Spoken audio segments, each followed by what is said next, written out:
And welcome to the wrap of TIA's Connectivity Jam right here in Dallas, Texas. We're joined by three analysts from IDC. We have Carrie McGilfrey. She's Vice President of Mobility and IoT at IDC. Next to her is John Jackson. He is Research Vice President of Mobile and Connected Platforms, again, at IDC. And on the end is Ghassan Abdo. He's Research Vice President, Telecommunications, again, also at IDC. And panelists, welcome to the program. Thank you. Thank you. Well, thanks for being here. I say program, you're really part of the larger TIA Connectivity Jam program. I'd like to talk to all three of you about the three streams that we call it in your respective areas, and we'll get into that in just a moment. But really, at the 30,000 foot level, Ghassan, I'll start with you. Can you just give me your general takeaway from the last couple of days? I think it was valuable, it was interactive, a lot of energy, and I think both as a community we learned a lot out of it, and hopefully the results and the outcomes will be very, very beneficial going forward. So quite glad that I was able to participate. John? Yeah, I have to put in a plug also for the format, where the TIA I think took a bit of a risk on this format, right? It is a jam format. Maybe that works its way into the lexicon of conference formats, but it's quite participative. We did ask the audience to really engage and help us, and really help the objective was to produce actionable outcomes, and I think we were pretty successful. So I'm quite pleased with the way things went, and we also uncovered some new ground as well. Carrie? I think from an analyst perspective, we're often at the lectern talking about a subject, whereas we were just guiding the teams along to come to these outcomes and observations about the market. And I think for the three of us, we're used to just being the lecturer as opposed to letting the audience be an active participant. So I thought some of the findings and takeaways this week were fantastic. So I think it was a really successful event. Let's get into your individual streams. Ghassan, again, I'll start with you. Operating next-gen networks, operationalizing virtual networks is really important to talk about. A lot of discussion sort of around the water cooler about that. Are you finding that that materialized here at the Connectivity Jam? Well, what I would say is we tackled some of the tougher issues. Operating next-generation networks deals with what we call orchestration, which is really the secret sauce of building services in a software manner, turning them on and off depending on the economic model, and also deploying them in the right place. So from that perspective, I think we dealt with very tough issues in terms of ensuring that the quality of service is what we were used to in the past. We have trust. We understand that these services deliver on certain metrics. To a large extent, we also were able to extract certain recommendations that we can act on. So from that perspective, it's a tough topic, there's no question.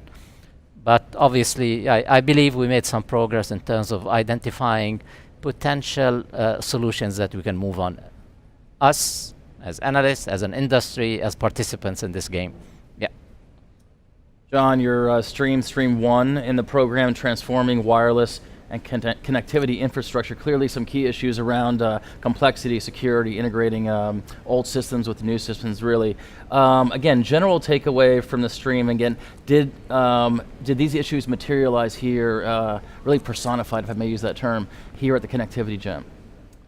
Yeah, they did, and we, when we kind of synthesize things, I think thematically, the discussion wanted to kind of coalesce around issues of sort of data management, right? So this whole idea that when we think about the way networks are going to need to be architected as we go forward, and the types of services that we want to eventually create, and service distribution issues, we've all seen the the exponential growth charts in sort of data, right? So we all get that this data is going to be, I mean, it's almost hard to kind of even fathom sort of, volume and velocity and such like, right? So, a lot of the discussion centered around how we handle that. So, for example, the term data exhaust may or may not be familiar to your listeners, but it's pretty self-explanatory, right? We're producing all kinds of data, right? Everybody has their stat about, hey, a connected car produces X, or a connected building produces Y, whatever it is.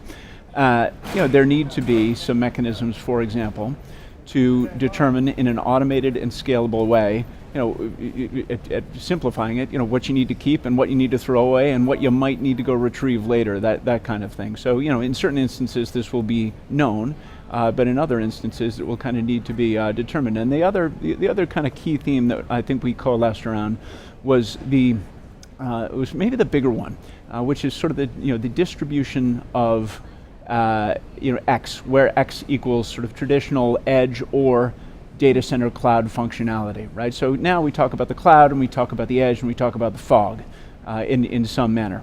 And there's some debate really toward the end about, what exactly is the edge? How do we define the edge? If the edge has storage and memory and logic and neural networks embedded in it and AI embedded in it, then how is it sort of going to be fundamentally different? Is it a useful distinction, or should we change the conversation? So it was very, very valuable in that way, and we'll produce an outcomes report, of course, on the back of this event that I don't know if it'll be available in the public domain, but if it is, you should go get it, and if you attended, you should go get it, and we'll have some kind of net new stuff that I think we came up with that's going to be in there.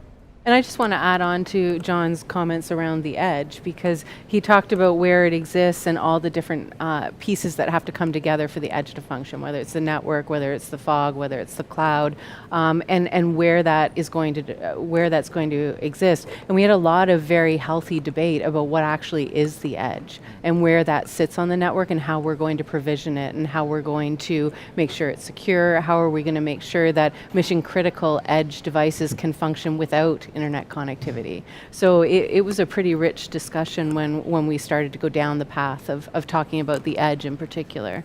Carrie, you moderated the stream 3 of the Connectivity Jam program, the Connecting the Internet of Things. We talk a lot about connecting technologies, but what I've noticed, particularly with the stream and a lot of these panels sort of transitioned over here into the studio, is that you're not only connecting technology, you're connecting the ecosystem, you're connecting new partners, you're connecting companies, and really in very disparate areas. You have the consumer guys and you have the enterprise and industrial IoT people. They're all on the same panel, they're finding commonalities in their challenges. How has that changed over the last couple of years in your experience?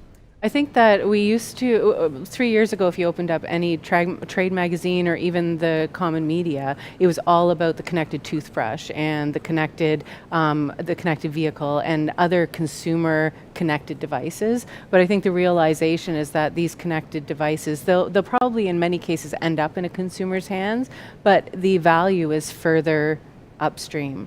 Or the value is generated further upstream as we start to look at the carriers playing an important role for the connectivity to those endpoints, to the software that needs to be deployed and the applications, the security that needs to be layered into it. So it really is a very complex ecosystem, and the ecosystem isn't generic, because when you look at it from one use case to another, it can be a completely different set of players who are going to be central to bringing that solution to market, whether it's a connected vehicle or it's a supply chain application to bring bananas to a grocery store. I like your sort of quasi thesis. I think that's emerging here about sort of the use case centric nature of it. So I think we all understand that IoT means 1,000 different things, right? And analysts love to talk about things like that in cloud and mobility, right? Because gosh, what does it really mean, right? But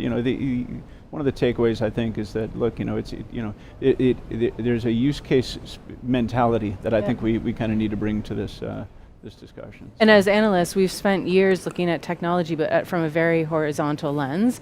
And to understand the implications of this technology in the IoT, you have to look at it through specific use cases. And that's the way I think we need to create outcomes for conferences like this, right? Because we are here to produce actionable results, which is maybe not something that we're used to at conferences, right? We're used to just talking.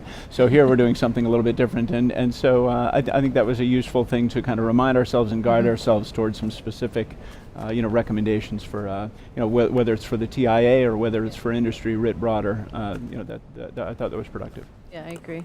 Ghassan, in your operating next-gen networks, moderating and that stream, how much of the discussion was around open source?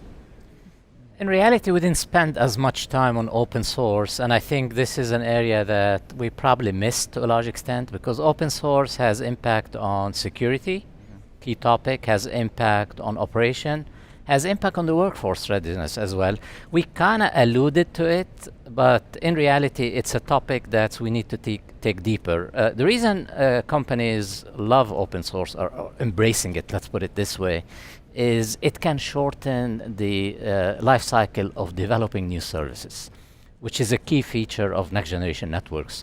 So we need to understand the implication of deploying open source systems, relying on development environments that our traditional workforce are not used to, or even the suppliers for that matter.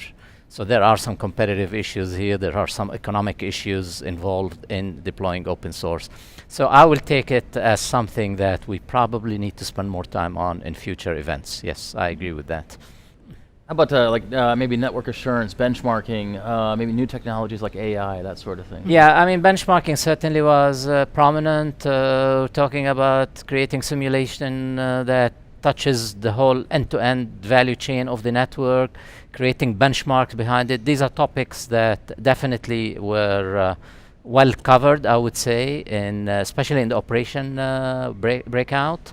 AI, AR, we didn't talk as much about, although I feel and this relates also to the topic that both Kerry and John are involved in, which is IoT, is to the extent we can leverage a lot of the informatics. How do we take advantage of AI to model or predict behavior of next generation networks? I think these are important components of taking advantage of these technologies. And just to follow on your point, Ghassan, around AI, it came up in our third session where we were talking around the platform, and the conversation very quickly shifted to where does AI play in the IoT. Over the last few weeks, I've been at a bunch of different conferences, and they've talked about AI as if mobile and IoT have passed us by and we're now in this age of AI. But our perspective is that AI is what's going to what IoT enables AI, because you have these connected things that are capturing information and being able to possibly have machine learning at those edge devices or endpoints, and AI becomes enabled because of mobility and having these endpoints connected. Let me add it was a another really example interesting- maybe to AI. When we talk about next generation networks, we talk about real-time orchestration. It's definitely a vision.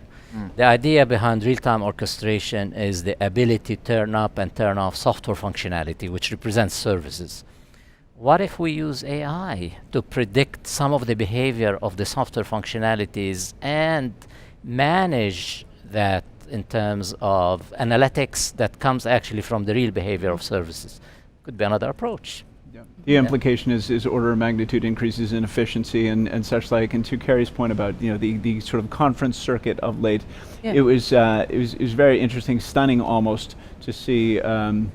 It was Sundar Pichai came out at Google I/O, and right in the beginning of his remarks, he said, "Hey, we're moving past mobile first, and we're going AI first, and it's causing us to completely rethink our data center architectures, that type of thing." So the transformative effect, at the risk of sounding a bit trite, is certainly evident.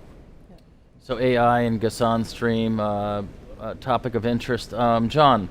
And stream number 1, transforming wireless and connectivity infrastructure. Excuse me, sorry. Actually, that is correct. That's right. Getting ahead of I myself. was going to say that's easily the most interesting. There's 3 of them here, so. John. I can't keep track.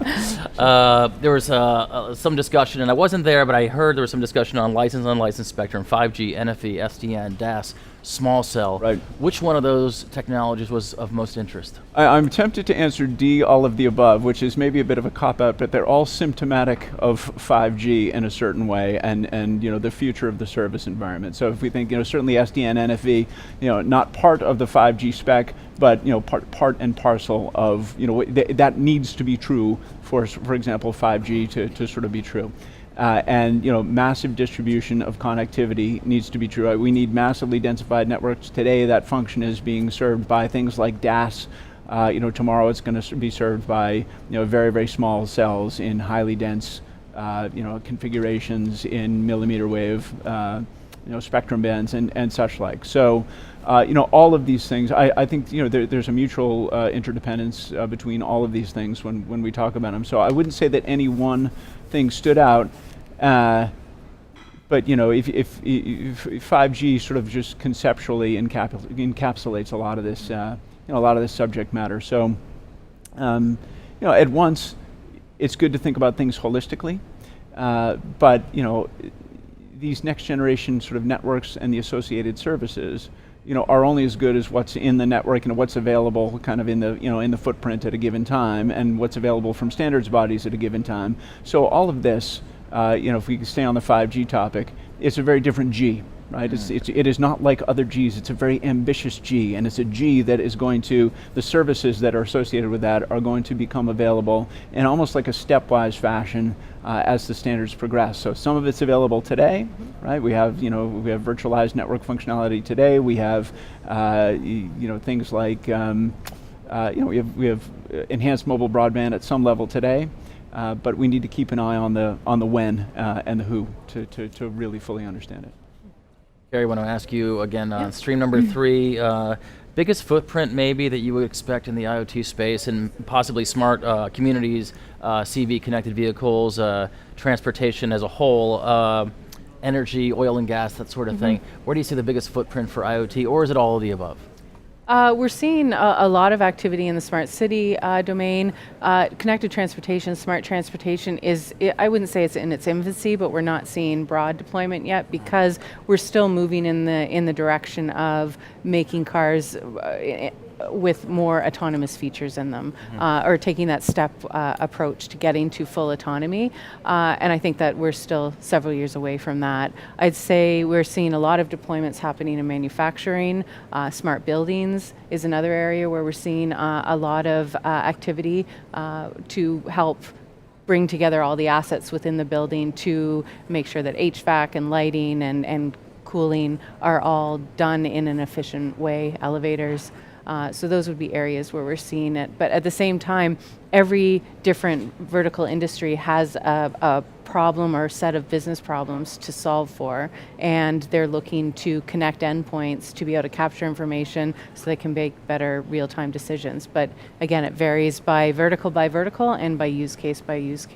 It definitely does, but I would say this, Christoph Inawu of SAP yesterday said, in industrial IoT, that's absolutely where the money is. Consumer side, it pales in comparison completely agree. to industrial IoT. Can you expand on what he possibly meant by that? I think it's a bigger sell when you're deploying multiple sensors across a factory floor, through a building, or to a connected transport fleet.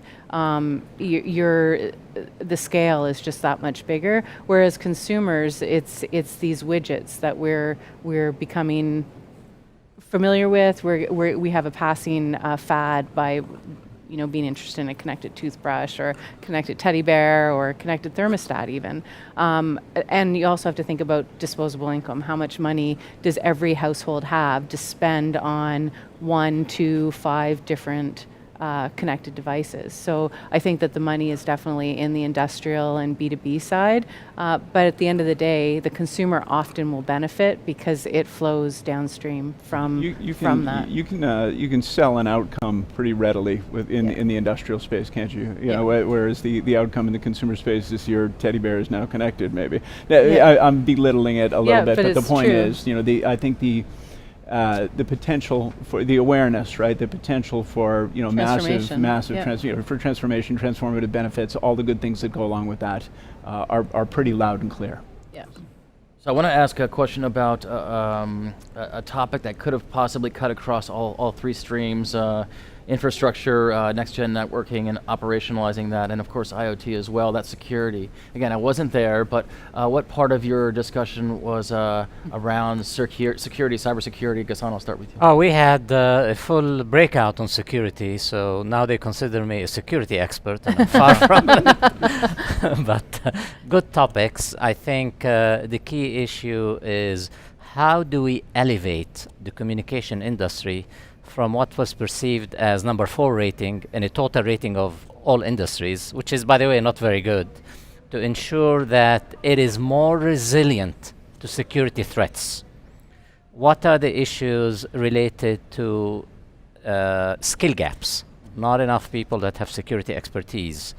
So these are the issues that we brought on board. I think there were some good suggestions coming out of it in terms of a cybersecurity framework that can set the standard, common language, common approach. We had some people from the military that are excellent experts in security just because of type of work they were doing.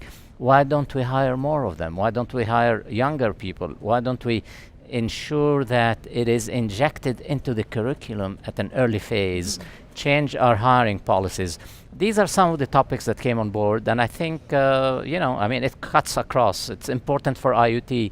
The latest statistic, because of IoT, was that DDoS accounts and DOS accounts doubled from 3% to 6% in 2016. That's food for thought. Of course, network transformation from legacy networks to virtualized networks and security go hand in hand.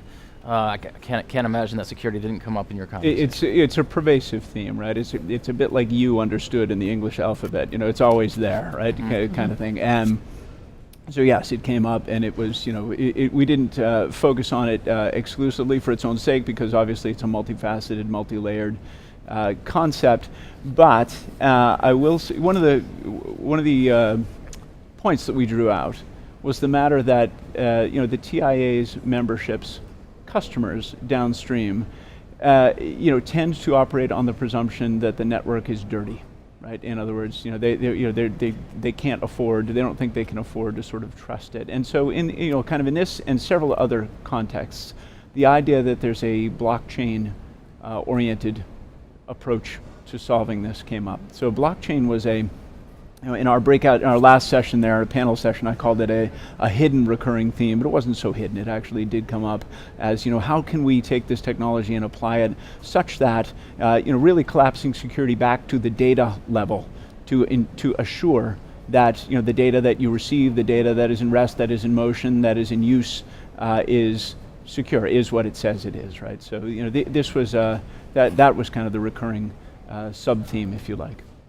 Security and IoT? Again, we didn't have it as a specific breakout, but it did come up in all of the sessions. However, it was touched on that security is important. And I think in IoT, and I'm starting to sound like a broken record, security has to be looked at from a use case by use case deployment. Because if you're tracking the whereabouts of bananas in the supermarket, it's a much different security scenario than if you are tracking a transport truck that's carrying volatile fuels. You need to worry about security in a much different way, the connection of that the security of that connection. So what came out in our session was, again, very use case specific. There needs to be frameworks and, in some cases, regulatory guidelines for specific traditionally regulated industries to have that IoT policy or security policy overlaid to make sure that information is safe, people are safe, and the data is safe. John, of course, a big part of the concept of TIA's Connectivity Jam was to create an output report based on your experiences here, all three of you. What would be in the report in your mind now that you wouldn't have imagined being in there 48 hours ago? Oh gosh, I think there are going to be some recommendations around what what the industry can do with respect to data governance, right? What might be standardized with respect to data governance.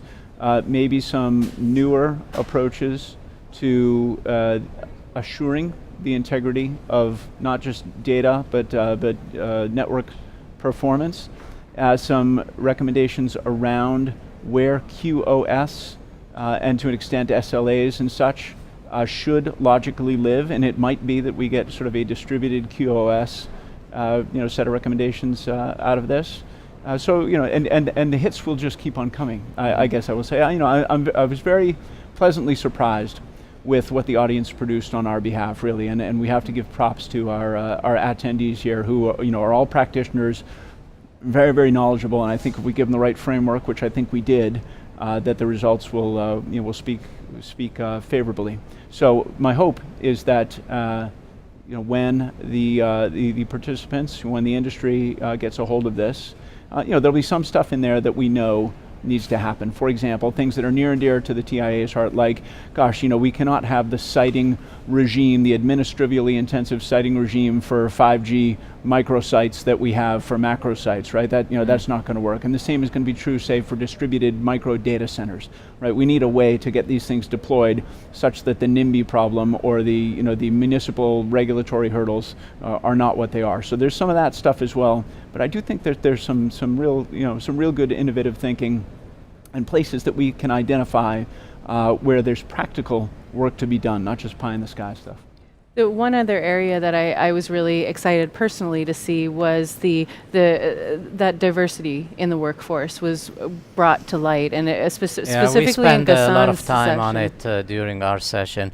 Actually, I was gonna mention the fact that in the report, I'm hoping that the mundane issues that I had to deal with, a little bit less sexy than IoT, so nothing against what Carrie and You're not John. selling it. You're not Yeah, selling Yeah, it. exactly. Are front and center. These are important topics. These are topics that are fundamental to the operation of the network, to the sanity of the network, to ensuring that we get full benefit out of it. Workforce, I can tell you, is a very, very important topic. Diversity is key. Skills, the type of skills that we need to have in place, like soft skills, something that we need to focus on. So from that perspective, I think we want to make sure that we highlight these points. And that we've they come spent out. years- It's not all propeller headed, right? Yeah. No, and we've spent years avoiding that issue about talking about what the workforce needs to be to make that transformation. And this week and even last week at another event I was at, it finally has come to light. And I think that despite the fact that we're moving to everything being connected and possibly all of us being replaced by robots, there's still going to be the need for those human skills to bring it all together. And I thought that was a really good message that came out above all of the technology takeaways that we discussed. Anything on top of that, Carrie, in the IoT space that you would add to the report now, but maybe not necessarily a couple days back?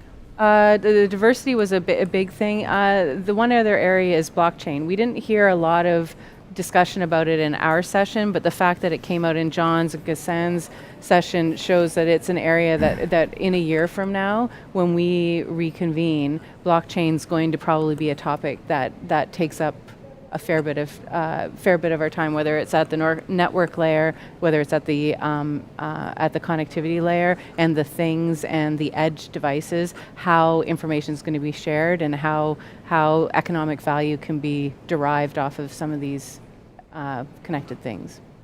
I think I speak on behalf of TIA when I say that we very much appreciate your time and your expertise in being down here in Dallas for TIA's Connectivity Jam. Ghassan, heard you did a great job. I know that workforce will come more into light over the next, very soon. Thank you. For a number of reasons, I would imagine. John Jackson, we've had some touch points in the last couple months, and here's another one. I appreciate so I know I know your modus operandi, and I know you do a great job. So again, wasn't in the stream, but I'm sure you did a fantastic job. And if you didn't, we'll hear about it. That's right. Yes, you will. Absolutely. Thank you. Gary, it was good meeting you. And Yeah, thank you. And again, thanks for your time. Thanks a lot. Thank you.